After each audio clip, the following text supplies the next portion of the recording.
부천의 민폐 아이콘으로 낙인 찍힌 현팍이 결국 구속될 수 있다는 소식이 전해졌습니다. 현재 현팍은 여러 건의 재판과 경찰 수사를 앞두고 있는 상황인데요. 아이러니하게도 현팍은 이 모든 것을 뒤로 한 채 구속 전 마지막 여행이 될 수 있다는 심정으로 필리핀으로 떠났다고 합니다.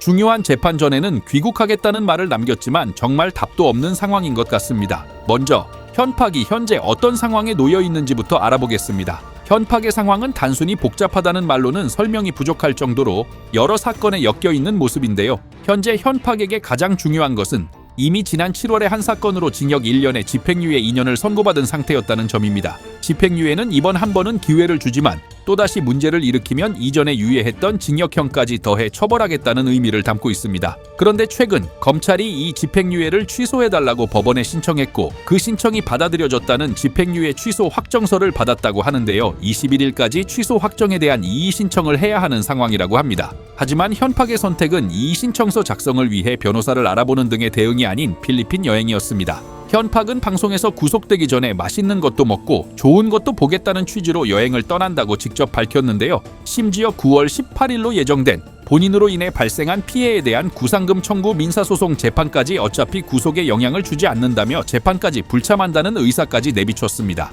이 정도면 집행유예 취소에 대한 이의 신청은 받아들여지지 않을 가능성이 높고 그로 인해 징역 1년에 구속이 될 가능성이 높다는 것이죠. 이처럼 집행유예 취소가 코앞까지 다가온 누가 봐도 심각한 상황에서 현팍은 왜 필리핀으로 떠났을까요? 필리핀으로 여행을 가는 과정도 본인이 방송에서 밝힌 바 있는데 그 내용도 정말 어이가 없습니다. 현팍은 베트남 여행에서 도박으로 딴 돈으로 벌금과 빚 일부를 갚고 남은 돈 500만 원을 지인에게 맡겨두었다고 합니다. 그런데 필리핀으로 떠나기 직전 이 지인과 연락이 두절되면서 결국 돈 한 푼 없이 다른 BJ들에게 돈을 빌려 비행기표를 끊고 무작정 필리핀으로 향한 건데요. 여기까지만 들어도 세상이 억가하네 하면서 안 가지 않을까 싶은데 어쨌든 그렇게 필리핀으로 떠나게 되었다고 합니다. 필리핀에 도착해서는 돈 한 푼 없이 택시를 타고 호텔로 이동하는 과정에서 결국 택시비를 내지 못해 기사를 1시간 넘게 기다리게 하는 민폐를 끼치고 시청자들의 후원으로 겨우 숙소와 밥값을 해결하는 처량한 신세가 되었습니다. 물론 택시기사에게는 사정을 설명하고 충분한 비용을 지불했다고는 하지만 당장 통장에 돈 한 푼 없이 택시를 탈 수 있다는 그 결정 자체가 정말 대단한 것 같습니다.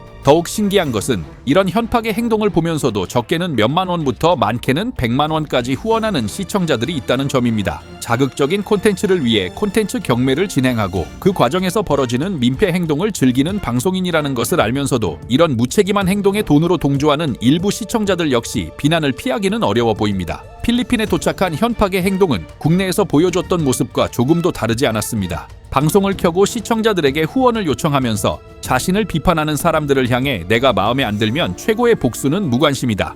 방송을 보지 말라고 말하는데요. 하지만 문제의 본질은 시청자들이 현팍의 방송을 보고 안 보고를 떠나 현팍이 어떤 방식으로든 계속해서 사회적인 민폐를 끼치고 있다는 점입니다. 부천 길거리에서 소란을 피우든 필리핀에서 돈이 없어 택시기사를 붙잡아두든 그 장소만 바뀌었을 뿐 타인의 불편을 담보로 자신의 이익을 챙기는 행동 패턴은 그대로인 거죠. 현팍 본인은 후원금을 떠나 지금처럼 방송하는 것 자체가 즐겁다고 말합니다. 하지만 그 즐거움이 과연 누구를 위한 즐거움일까요? 본인의 즉흥적인 만족감과 일부 시청자들의 도파민을 채워준다는 이유만으로 부천의 주민들과 상인들 그리고 아무 상관없는 수많은 사람들이 겪어야 했던 불편과 피해에 대해서는 조금의 고민도 찾아볼 수 없다는 점이 안타까울 뿐입니다. 이런 와중에도 현팍은 시청자들에게 후원을 요청하며 후원금이 50만 원이 모이면 필리핀 카지노에 가서 놀겠다는 말을 아무렇지 않게 내뱉고 있습니다. 현지 사정상 원활한 방송이 불가능해서 길거리 방송은 어렵지만 후원금으로 베팅하는 만큼 베팅 결과는 방송을 켜서 알려주겠다고 이야기했는데요. 정말 이해하려고 해도 이해할 수 없는 캐릭터인 것은 확실한 것 같습니다. 당장 이번 주에 있는 민사재판, 경찰 수사, 그리고 집행유예 확정 취소에 대한 이의 신청에 대해 본인도 신경이 쓰인다고 밝혔는데도 이런 모습을 보이는 건 참으로 상식 밖의 행동이 아닐 수 없습니다. 이러한 모습은 최근 구속된 신태일의 행보와 놀라울 정도로 닮아 있습니다. 신태일 역시 범죄 혐의에도 불구하고 경찰의 출석 요구에 불응하며 방송을 이어갔었죠. 결국 수사에 제대로 협조하지 않는 모습이 두 사람은 똑같은 모습을 보여주고 있습니다. 심지어 현팍은 방송에서 아마 내 마지막 방송은 재판 중계 방송이 될 것 같다는 말을 하기도 했습니다. 실제로 현팍은 법원에서 부과한 사회봉사 명령을 별다른 연락 없이 무단으로 불참하고 있고 앞두고 있는 민사소송 재판 역시 불참 의사를 밝혔습니다. 여기에 판사가 권고했던 금주 명령마저 지키지 못했다고 스스로 인정하고 있는 만큼 구속을 면하기는 사실상 불가능해 보입니다. 아마 다음 주 중에는 현팍이 구속되었다는 소식이 들려올 것으로 예상됩니다. 그동안 여러 언론 매체를 통해 민폐 방송인으로 낙인 찍히면서 부천 일대에서 방송하는 BJ 전체가 요주의 인물처럼 여겨지게 된 것이 현재의 상황입니다. 그리고 그 본보기처럼 신태일은 결국 구속영장이 발부되어 구속 수사를 받고 있죠. 이러한 상황은 음지에서 자극적인 방송을 이어가는 모든 BJ들을 당국이 예의주시하고 있다는 신호로 볼 수 있습니다. 그럼에도 불구하고 현팍은 사회봉사, 경찰 수사, 재판 등 모든 법적 절차를 무시한 채 해외로 떠나버렸는데요. 9월 내에 집행유예 취소 확정이 받아들여지면서 구속이 될지 그 귀추가 주목되는 상황입니다.